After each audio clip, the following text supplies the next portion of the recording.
In Madagascar, despite a recent coup d'etat, things are starting to return to normal. Businesses reopened and public services have resumed. This after the president was forced out of office earlier this week.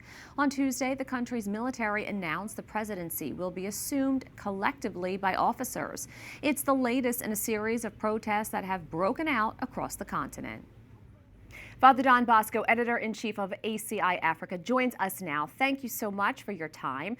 Now, the uprising in Madagascar is one of several uprisings right now, mostly led by the younger generation known as Gen Z. What are you seeing in places like Kenya and elsewhere? Thanks for having me, Veronica. Yes, on this continent, I think where I am in Kenya has been one of those that have experienced the Gen Z-led protests. And that was last year here in Kenya.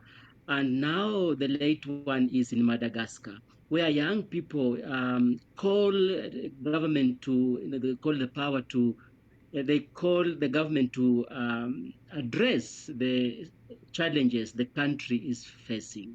And in Madagascar in particular, it's been resulting into the president fleeing the country. Now, what are their main frustrations leading to these protests? What are their sticking points? It's case by case. In the case of Madagascar, the young people were experiencing power outages and scarcity of water. So these are essential commodities that people living in urban centers, but also in rural centers, should be having. So this was the what you could say immediate cause, but the underlying causes are challenges of leadership. They speak about corruption. They say they have been voicing these concerns and nobody has been listening to them. And so that's why then they went on the streets. For Madagascar specifically, they also took advantage of the absence of the president. He was out of the country. So when he came back, already the uprising was on, and it just became unstoppable. Now, a lot of high emotions and tension. Have we heard from the church in Africa? Have they commented on any of these protests? In Madagascar, in particular, the president himself is a Catholic. And he takes actually an active role in many of the church events.